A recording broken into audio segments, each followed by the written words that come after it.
با سلام خدمت شما. چند روز پیش از من درخواستی داشتید مبنی بر این که نصب و اندازی زبیکس به چه صورته، به زبیکس-سرور رو چجوری براتون نصب و اندازی کنیم. اول از همه بگم که شما تو هر شبکه‌ای که می‌خواید مانیتورینگ درستی داشته باشین، تمام تجهیزات باید تایمشون سینک باشه. پس نصب و اندازی یک NTP سرور از اوجب واجبات.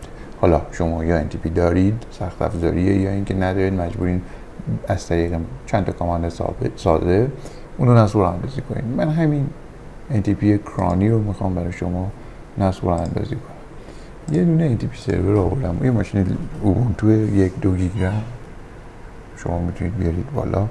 قبلا من این ماشین رو آپدیتش کردم و آپگریدش کردم.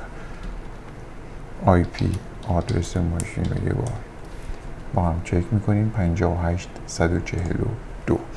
روی همه ماشین‌های لینوکس شما یه دونه NTP کلاینت بای دیفالت داری که هر OS یک کلاینت NTP ران هست که تایم خودش رو سینک بکنه. اینجا تایم رو با چی سینک میکنیم؟ با سیستم CTL میخوایم استاپ کنیم. چی رو؟ سیستم دی تایم سینک. اینو استاپ کردیم و بهتره که اصلا دیسیبل بشه، چون دفعه دیگه بیاد بالا کانفلیکت میده با اپلیکیشن بعدی. پس اولین قدم این بود که این رو ما غیر فعال کنیم. قدم بعدی چیه؟ قدم بعدی اینه که بیایم اینستال کنیم اون چیزی رو که میخوایم. اگه به اینترنت متصل هستیم با این کامند، اگه نه پکیج نصب آفلاین رو در یه ویدیویی شاید جداگانه در رایانه توضیح دادم. چیز ساده خیلی پیچیده نیست که بگیم حالا آفلاین نصب کردن کار شاقیه. نه خب موضوع الان ما نیست. اینجا کار ما تمام نصب شد. نانو یه کانفیگر ریز باید انجام بدیم و اون اینه که بیایم خط آخر بنویسیم الو کن ترافیکی که از 192.168 58 024 هر ترافیکی که از این ویلن 58 میاد و ما داریم میگیم پرمیت کن. اینجا شما NTP رو از IP هایی که NTP سرور میتونی آپدیتش کنی، خودتون تغییر بدید. با هیچ کنم اینا کاری نداریم. سیستم CTL ریستارت کرانی دات سرویس. الان این کرانی نصب شده. کرانی سی سورسز اینتر که بکنین، اگه پشت فایروال نباشین نشون میده که از کجاها داره تایم رو سینک میکنه، چند مرتبه ترای کرده، چند میلی ثانیه هر کدوم از اونها دیلی داره. پس این الان یه NTP سرور راه افتاد. یه کامند دیگه هست NTP کلاینت. الان خالیه. میریم سراغ یه ماشینی. اینم هیستوری بگیریم، میبینیم که یه ماشین پاک آپگرید شده و الان چیز خاصی روش نیست. برای اینکه NTP روش کانفیگ کنی ETC اون سیستم دی بود که تو اون ماشین غیر فعال کردیم، اینجا هنوز اینجا فعاله توی این ماشین دیگه. میایم اینجا میگه که تایمتو میخوای با کجا سینک کنی؟ ما میگیم با 190 کجاست؟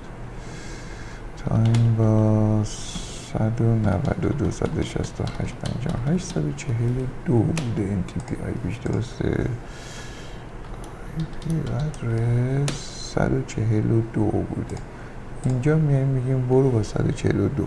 این پارامترها مربوط به اینه که چند وقت یه بار، چند ثانیه یه بار بره تایم رو سینک بکنه. ما با هیچ کدوم اینا کاری نداریم. همون دیفالتش باقی بمونه. دیفالت باقی بمونه. ذخیره میکنیم. نمیشه یک بار دیگه من ETC یا همون کامند رو به جای نانو از کت استفاده کنیم که اوکی. خیلی خوب. الان این ماشین یک بار اگر سیستم CTL ریستارت سیستم دی تایم سینک تایم سینک رو اجرا کنیم، دیگه این ماشین باید رفته باشه الان تایم رو از NTP گرفته باشه. چجوری میتونیم بفهمیم تایم گرفته؟ تایم دیت CTL خالی اگه این کامنده بزنی داره میگه که این باید نو نباید باشه، باید یس باشه، یعنی این هنوز سینک نیست، اکتیو باید باشه و یس. ببین الان ما تو NTP اگه بیایم روی کامنده کلاینت ها آی پی گرفت. چه جالب که آی پی گرفت در این حال که سینک نیست. اینجا میایم میگیم set NTP true، یه بار دیگه بزنیم الان سینک شد، CS شد. این کامند set NTP true هم بزنیم که سیستم کلاب سینکرونایز yes باشه و الان میبینیم که 2 مرتبه اومده تا حالا تایم رو سینک کرد. هر چند وقت یه بار اگه این کامند رو اجرا کنی نشون میده که هر چند ثانیه 30 ثانیه 40 ثانیه یه بار این یه بار NTP تایم میاد چک میکنه. این یه NTP کلاینت و NTP سرور خیلی ساده در حد لینوکس. شما تو ویندوز هم خیلی راحت میتونین توسط اون آپدیت اینترنت تایم از اون گزینه سینکرونیزیشن وید اینترنت بیاین و از همین این NTP سروری که الان راه اندازی کردین دیتا بیاین. این نصب راه‌اندازی NTP سرور و NTP کلاینت روی اوبونتو بود. تو ویدیوی بعدی نصب راه‌اندازی MySQL رو میخوام بگم و سکیور کردن اونو. تو ویدیوی سوم نصب راه‌اندازی خود زبیکس رو میگم. ممنون از اینکه این ویدیو رو تماشا کردید.